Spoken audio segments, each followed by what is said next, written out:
It's a beautiful day. The sun is shining. I love when we randomly get these beautiful days. It just lifts your mood. It really does. So today is International Women's Day. To commemorate International Women's Day, I am getting together with my friend Cami, and we had so much fun doing the sushi making course that we did that we want to continue this little tradition that we have. So we are doing a macaron making class today, and I am so looking forward to this because learning how to make macarons is something that I really, really want to learn how to do. I know it's quite difficult, so I love that I'm going to get a crash course today. Hopefully I could recreate this at home. If you guys didn't see my sushi making course that I took with Cami, go check it out in my last video. That was so much fun. So yeah, so that's what's on the agenda for today. Let's go learn how to make some macarons.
I just spent half of the afternoon going grocery food shopping. This would be a good chance for us to do a grocery haul. My first stop of the day was Costco, and if you know me, you know that I hate going to Costco, especially on the weekends. It's usually a zoo there, but fortunately, it wasn't that bad. I know a lot of people love it, and yes, you can find great finds there, but it's a production.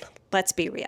Anyways, let me show you guys what I got. Hearts of Palm. This is sheep's yogurt. It's not my favorite yogurt, but this is such a good deal. This whole thing was $9.99, whereas my lactose-free yogurt that I get at the grocery store is like $8.79. A good buy. This one's a good one. Manchego cheese. Love Manchego. If you've never tried Manchego cheese, you're missing out. Try it.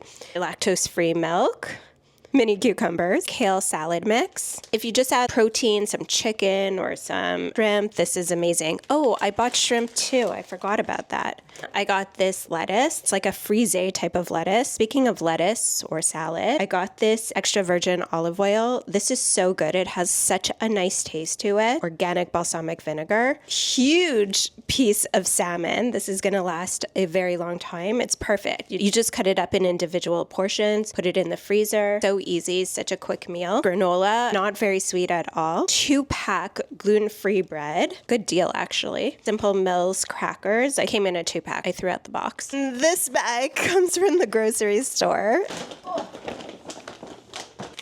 Some baby peppers, an eggplant, antipasto quattro I'm going to use tonight because I'm going to make pizza with a little prosciutto on top, toast-free cottage cheese, some Caesar dressing, microgreens. Guys, if you want to make your meals extra special, use microgreens. First of all, it's so good for you, and second of all, it just makes your meals look so appetizing. Coconut milk, such a good pantry item. I got some black beans, some navy beans. I'm going to make a chili, some buffalo mozzarella cheese. This is going to go on the pizza tonight. Rice crackers, some tofu. I like to cut it up into pieces and put it in the air fryer. It just tastes so good that way. This is a staple in my household. Thai coconut curry. I also do the red Thai curry or the green curry. Always have these in my house. Lactose-free cream cheese. I really like the regular lactose-free cream cheese from this brand, but this one is garlic and chives. I'm sure it's delicious.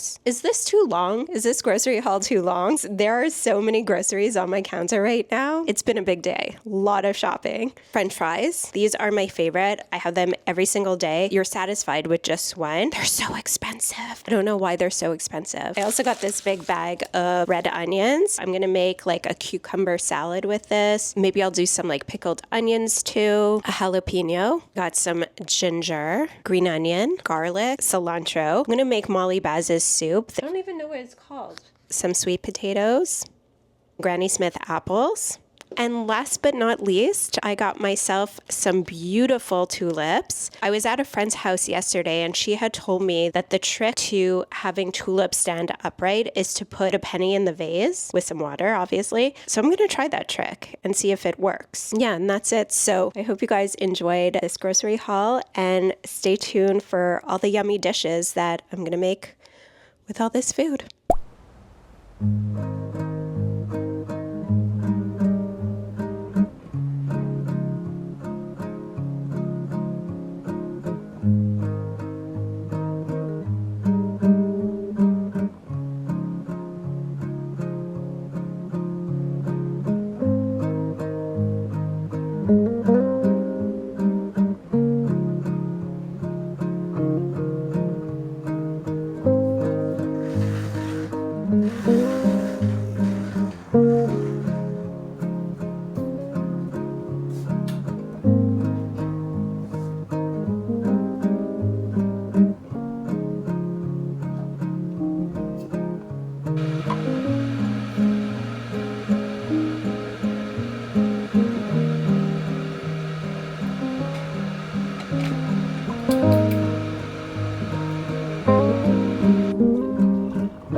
am having a very slow, but I'd say still productive day. One of the reasons why I'm able to do this today is because the love of my life, my dog Levi, is in here. The reason he's not here is because during the week when I go to work, my mom takes care of Levi. When she goes away, Levi goes to his doggy sitter. Instead of being home by himself, I'd rather him be at his doggy sitter, which is also my cousin. I would rather him be happy than to be miserable by himself at home.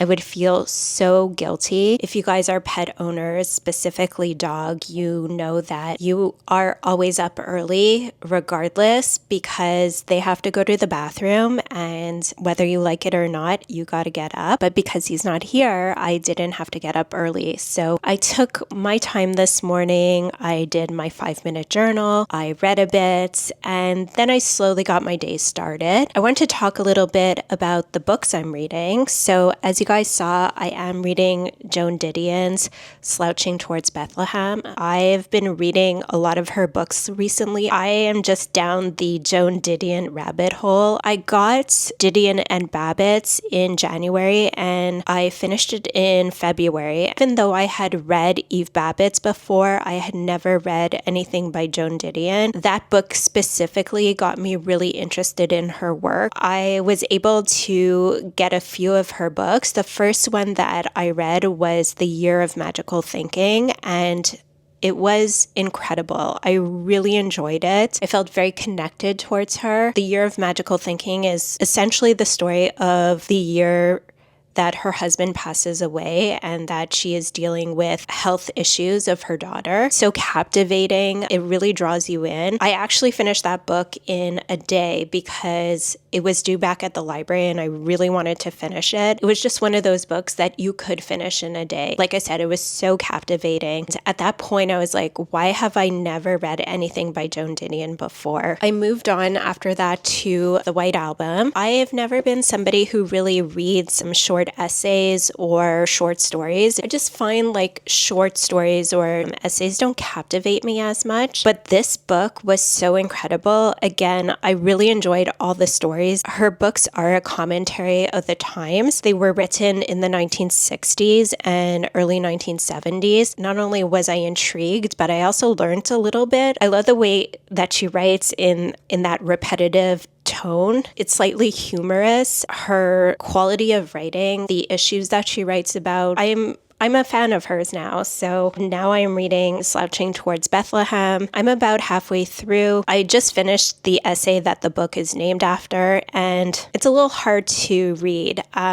We've all heard of like the 1960s hippies and the summer of love, and I think it's very much glorified. It's been romanticized a lot in culture, but this essay in itself paints a very different picture. I want to read a portion of the essay that I'm talking about. When I finally find Otto, he says, "I got something at my place that will blow your mind. And when we get there, I see a child on the living room floor wearing a reefer coat, reading a comic book. She keeps licking her lips in concentration, and the only off thing about her is that she's wearing white lipstick." 5 years old, Otto says, on acid. The 5-year-old's name is Susan, and she tells me she is high kindergarten. She lives with her mother and some other people. For a year now, her mother has given her both acid and peyote. Susan describes it as getting stoned. I start to ask if any other children in high kindergarten get stoned, but I falter at the keywords. She means, do other kids in your class turn on, get stoned, says the friend of her mother's who brought her to Otto's. Only Sally and Anne, Susan says.